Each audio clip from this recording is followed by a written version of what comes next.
second time lucky picking up an engine. I was that lucky, we haven't heard it yet, have you? Well, yeah, no, to be fair, we're at Copart today, so we're not picking up an engine, we are picking up a breaker. I won it for £650, so it's about £150 more than I won the white one for, but this one's got rear quarter and front end damage, so we definitely will be breaking this one, I hope. We've just clicked arrived. It's not too busy today, there's a couple of cars, a couple of vans in front, sorry, they've just loaded that. But yeah, there's a grey Fiat 500 I can see over there and a green one. All those breakers, they normally put all those breakers in that spot there, and then they get a big transporter, push them all at the same time. That's whereabouts they normally just unload the cars, and then those are the forklift drivers. So fingers crossed we're not waiting around for too long, and well, more importantly, fingers crossed this engine is all right. Right, so it's just been loaded onto the truck, and we'll have a little, well, we'll go around it quickly. As you can see, it's obviously got damage to that front end there. But like I say, we are going to be breaking it up for parts, so... Oh, we got a washing basket. We've got a washing basket. That's always a bonus. Let's get that chair back. Any service history? No, it may as well. Oh, there you go, look. Service history, folders, locking wheel nut key, McDonald's sauce. Oh yeah. It's also got an upgraded screen in it as well, which is pretty good. But let's go around it. Can't really see too much damage on it, apart from obviously what was in the listing. There you go, so you can see it's been hitting that quarter there. See under there, yeah, so there you go. So punch that up, punch that in. But that's exactly what we see in the listing. Let's have a look at this front a bit. You can see that bumper's out there. Can you see anything underneath? Oh. Well, that ain't meant to be like that. Let's rip the exhaust off. Oh dear. That looks like it's going to a roundabout or something like that. It did say in the listing runs and drives.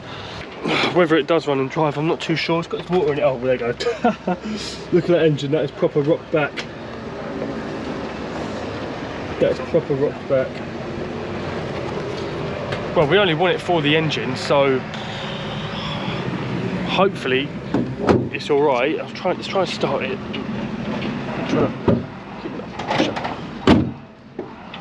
Like I said, we only want it for the engine, but let's just go and see whether it does. Oh, there you go, look. No clutch, non-runner.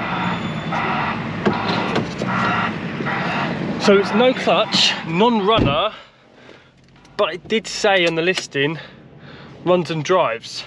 And it has got an R in the window for run, sorry, so yeah. We've got the key anyway, let's put it in the ignition. It's dead. The battery's dead on it. That's a bit stiff. That's very stiff.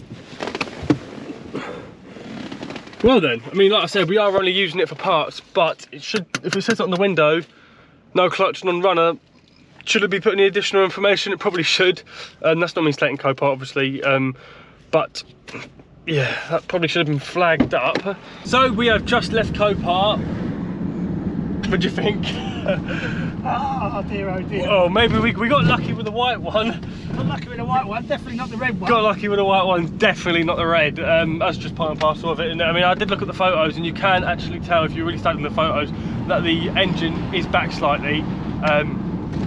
But yeah, like I say, it says no clutch, non-runner on the window. Then it says runs and drives at Copart. But like I said, I'll put the battery pack on it, and we will start it because it might run and drive. It might run and drive. But yeah, well. Oh, you only bought it for the engine. Yeah, exactly. So as long as the engine's all right. Hopefully. That's all I want it for, is just the engine, and then the parts we'll take and we'll put in stock. But yes, fingers crossed it all turns out all right. But maybe we should have broke the white one up for parts instead. Which I said. Yeah. So we just go back to the workshop and look at that. That's not a good sign. That is really not a good sign. Our best bet is to go and get the forklift, lift the car up, and we'll have a proper look underneath it. I'm just quickly pausing the video to talk to you guys about today's video sponsor, Vehicle Score. Now, I've got my phone and we'll quickly do a vehicle score check. Now, we'll type in our reg, which is LU57DSC, click Get Score, and it will generate a score between 1 and 999. Now, as you guys can see on the screen, it's generated 788, which is pretty good. The MOT pass rate 67%, and remember guys, this is all completely for free. It will tell you the good bits, the bad bits, and it will also give you a breakdown of the score if you pay just £2.97 for the salvage report, which is absolutely brilliant. It will even help you on the insurance, because I know a lot of people struggle nowadays insuring their car for good money. It'll give you the vehicle estimates, and like I said guys, this is all for free. If you guys do need the Ultimate Report Plus, which I advise to every single buddy buying a car, you need to be doing your checks, because honestly you will get caught out easily. So you go on the Vehicle Score website, type in my promo code FS20, and you will save yourself a nice bit of discount. So it goes from £12 to £10. And for £10 and all that peace of mind, it is so worth it. Now, all you guys in the trade that are doing lots of checks at once, you can be doing the salvage report. Now, the salvage report is £2.97. And if you use my code FS20, you will take 20% off, and it will be £2.38. So for £2.38, you can see whether it's been written off before. You can see the owners. It is so worth it. So in my description box below will be the link to Vehicle Score. Again, use my code FS20 at checkout, and let's get back to the video.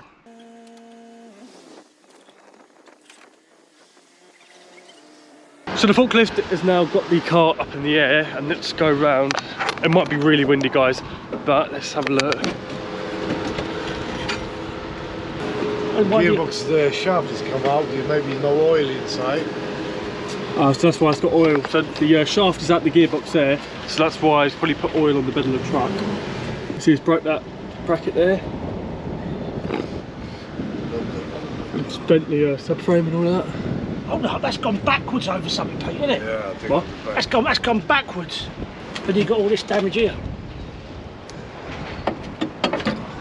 Yeah. Just trying to get this bar in here.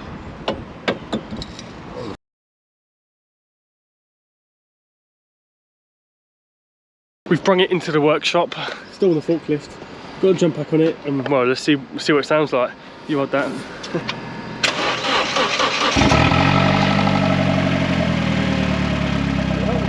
Got a full tank of petrol in it, so I suppose that's always a bonus. The engine does sound alright. Obviously it's blowing like hell because of the exhaust off it. Oh, I think we might just be alright.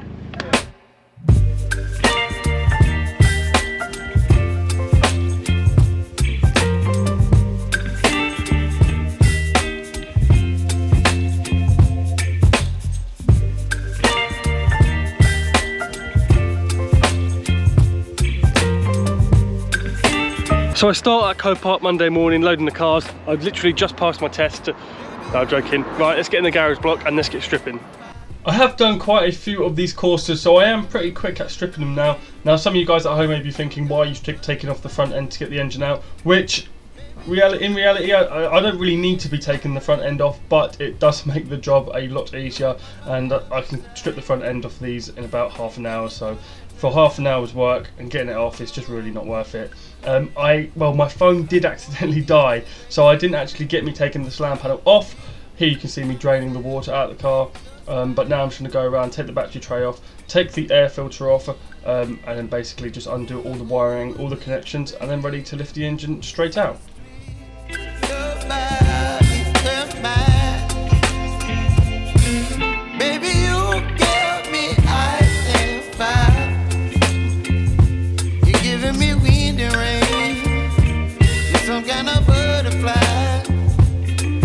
The engine is nearly ready to come out.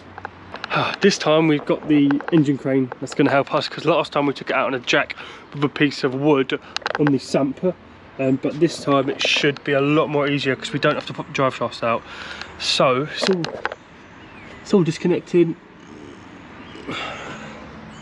So now it's literally just a case of undoing these bolts, just Torx.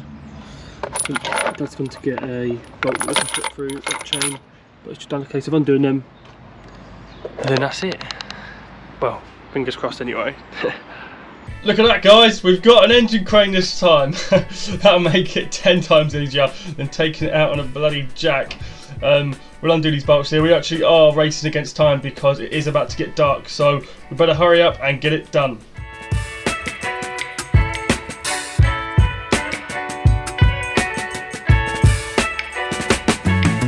Right, so I don't know how good the lighting is because it is getting dark now, but the engine is out. Yay! We got it out by the end of the day, which is what we wanted.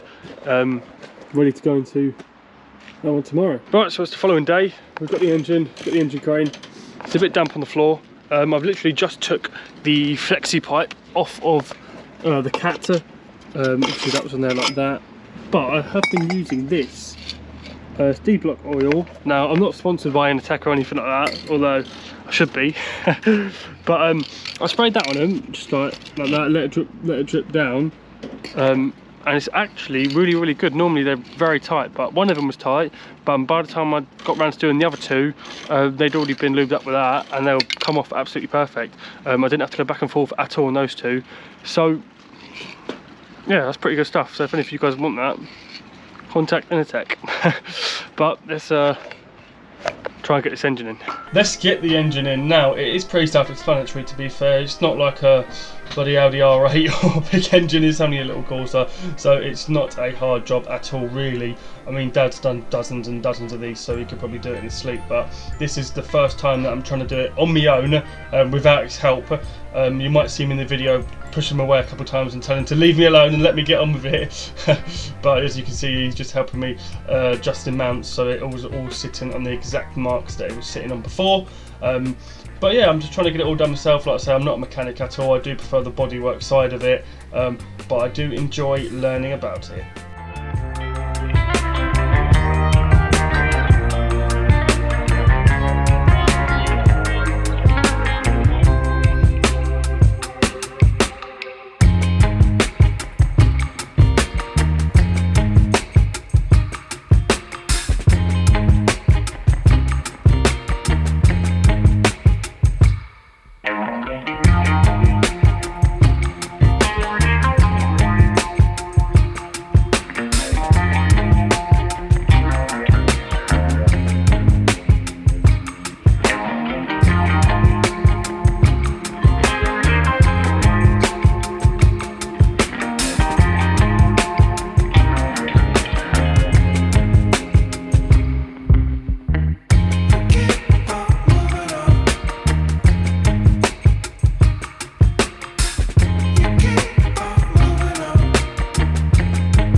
Right, so it's now the moment of truth. I've gone and got the key for it.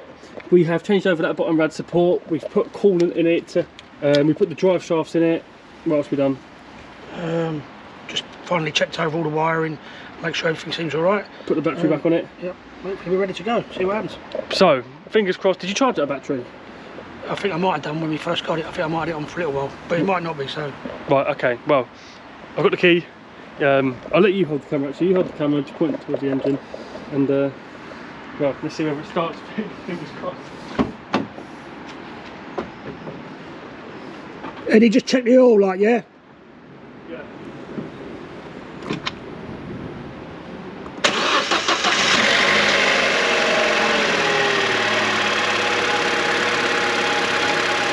Right, so it started. We have a ABS light on, a traction control light, and a tyre pressure light on. Well, good news that it started. Very good news. I don't know whether that is completely empty of fuel or whether the fuel gauge probably needs a bit of driving for it to come on. Yeah, the oil light's off, everything's off on it. 84,000 miles. Good. Right, so I've just said to Dad that ABS light on and that traction control light's on, and I can't think really why. Oh, and now the engine management light's come on and that fan's come on. And we had it twice where we've had rats chew through the wiring on the left-hand side, and it's brought those light on, and it's also brought the fan on. So, There seems to be something in there they like. oh, what, you finished it on this one? What? Have you had a look at it? No, but I bet it's what it is. Because I mean that's happened 2-3 times with us now in these Corsas, and it's always Look, the I can same. see something down there. Yeah, look at this. Right, so could this be why it overheated? Yeah, yeah. So this is the reason why it's overheated. It's not because the head gasket went. It's, I bet you any money. Look, I don't know if you guys can see that. Take this panel. We're gonna have to take the scuttle off and we're gonna have to have a look. But this could be actually very, very interesting. I'll come back to you guys when we got the scuttle off. The scuttle's off, and let's have a little look. Ooh, what's that? That's all the nesting. That's where I tried to nest in it. I think it's just a plastic bag gone in there. You think?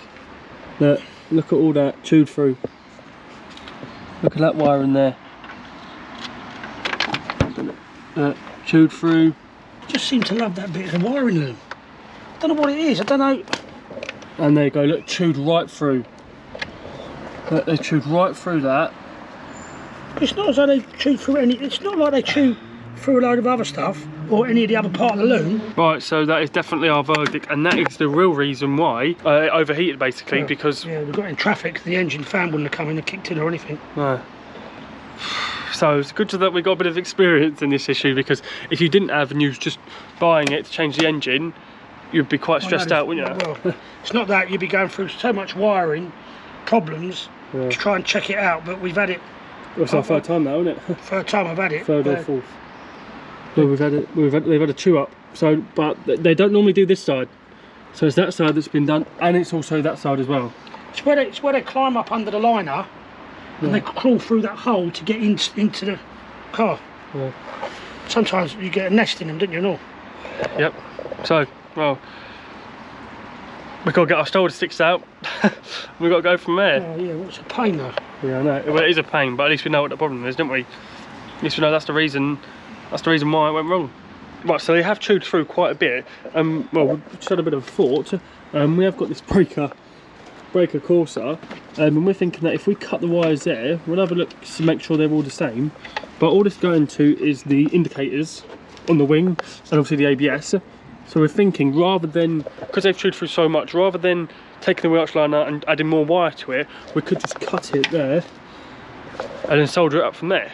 So, well, yeah, which means you haven't got, because where the bit's missing and the loom's only a certain length, if we just chop that out, we can do just one join instead of doing loads of joints, which will be a lot better. So this is the wire that came out of that Corsa E, and as you can see, if you look at them colours and them colours, they're different colour wires. So, well, you probably could, well, you know what was ABS. Yeah, we do know. You could just trace them back, but we have got. But we've got this one here, so what we're going to do instead is that we're going to cut the wires from these ones, and then we know they're 100% right then. Both of the wires have been chopped off of that one, and now we've got them here. So we've got this bit of loom for this side. Obviously, if you look at those, all the wires are the same, just roughly, guys. This one as well, exactly the same as that one in there. So the wiring loom on the Corsa E's are a little bit different, because the ABS plug's a bit different on the motor. Yeah, the way they clip in. You can see the old wiring, look, they've had a little chew up. Yeah, it's pretty poor, isn't it? Oh, look. And they've actually chewed right through that plastic bit there as well, isn't they? I must love it. Don't know why they do it. Don't know why. Perhaps they get bored. They get bored sitting on that little wheel running around, don't they? They just thought they'd have a little day out on a little Corsa and chew the wiring loom.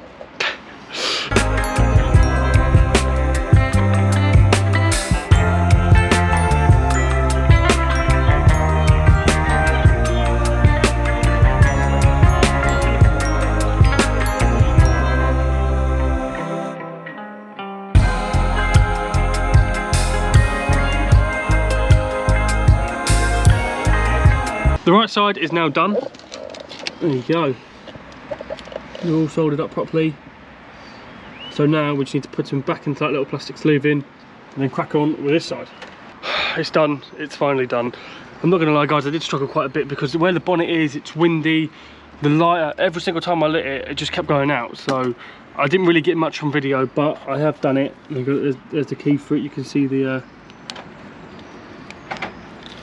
Lights flashing, which means the wires are working. Oh no, they're working anyway because I can see the solder that's melted onto them.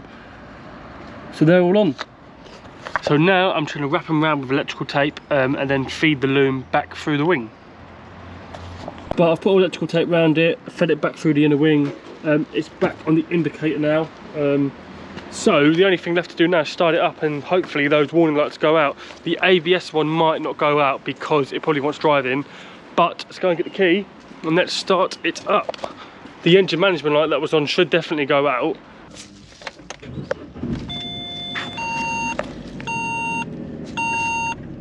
So happy days, all of the lights have gone out that were there before, so it looks like mine and Dad's wiring skills are up to scratch. We'll put the headlights in, we'll put the bumper on, and then we'll take it for a test drive.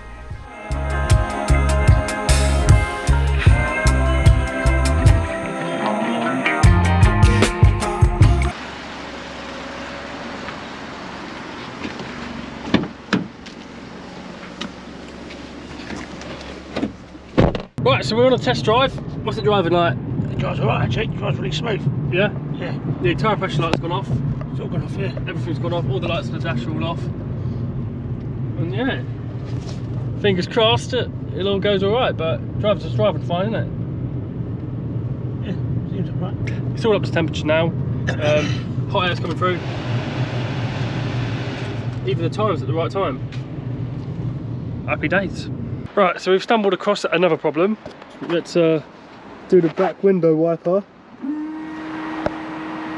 Working? Well, I'm getting wet, but it's not wiping. So it's not, the motor's not working at all. So we're going to take the, the motor sounds to be working, don't it? You can hear the actual motor working away, but it must be seized. So we're just going to swap one out of this one from the breaker. Hopefully it'll work. These never come off. What seize? Seize in there. It's the old one? New one? Well, brand new second hand. Let's put it in.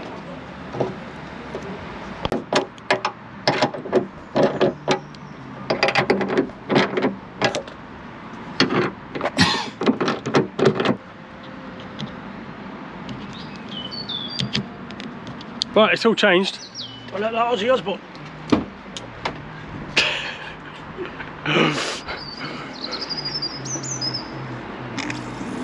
Yeah, look at that, it's moving. Oh yeah. Do again. Yeah. Oh yeah. It's working. Right, so that's the end of another project. All done. We actually ended up getting out 3 episodes out in this car because it just ended up being too much to sort of cram into another episode. But all in all, I think she turned out quite a nice little car, isn't she? Yeah, yeah, she. She, yeah, it's a she. Oh, right, she. Oh, right. It's a she, this one. We put a 4 years MOT on it. What else did we do to it? Put new tyres on it as well. Tyres. Oil, yeah, basically just went serviced it, yeah. It's the first actually HPL clear Corsa that we've got in about 2-3 years, isn't it? Yeah. But yeah, you guys know, we picked it up from a bloke on Facebook and we sort of took a bit of a risk on it. I mean, the engines, they were actually quite a bit more expensive than I initially thought when I was buying the car. I didn't realise to buy these at 50,000 miles, which is what the engine that's in this, you are looking at about £900. So that's obviously why we bought the breaker. And from this one car, we've ended up actually buying 3 cars out of it. 2 we bought for the engine. The 3 we bought for the engine, 2 we ended up repairing because they were too good to break, and the other one was the red one which you've seen, which was definitely worth breaking up, wasn't it? Oh, that one was, yeah. Yeah, we've still got all the parts for that. So if you guys want some parts, then let me know. Give me a message on my Instagram. But yeah, all in all, it's turned out quite a nice little project. Yeah, it was took us a little bit longer than I wanted it to because we had a little problem with the hungry mice. Yes. Oh yeah, I forgot about that. Yeah, so I don't know why they do it on these courses, but they chew through them like I've never seen on any other cars. No, I think they just Vauxhall put something in the wiring loom. Yeah, so like maybe put some mice biscuits. Yeah. But normally they happens on the passenger side, but it's actually happened on both sides, didn't it? Yeah. So he must have been proper hungry. Must have been very hungry. There's probably a little bit of a nest of them, but they're all out of it now. It's all mice free, and yeah, it's ready to go to its new owner, which is already sold. The bloke's actually picking it up in about 2-3 hours. and he's buying it for a first-time driver for his son, ain't he? For his son, yeah. And he's got his test today, so fingers crossed he passes. Yeah. But yeah, all in all, it's quite ever so clean. Yeah, it's really clean. Yeah, we went through this one, probably give it a good clean. The inside was already very clean already, so it's only the outside that we've really give a good valet. But another project, another car done. So if you guys did enjoy watching the video, then please give the video a like, smash that subscribe button, and in the description box below is a link for my Instagram. That's where all our latest updates go, all the cars we've got for sale, all the cars we pick up, and all of our projects that we've already completed. It's all on my Instagram. Give that a follow, and if you guys do have any vehicles for sale, whether that's your own vehicle, your vehicle's been written off and you bought it back, or if your vehicle's got a bit of mechanical damage, then let me know at fixandsalvage@hotmail.com. And if you're going to HPI a car, who should you use? Vehicle Score. Vehicle Score. And You forgot. You thought I was going to forget. Yeah, I did. use Vehicle Score, use the code FS20 for 20% off at checkout. With that being said, thank you all for watching, and we'll see you all in the next one.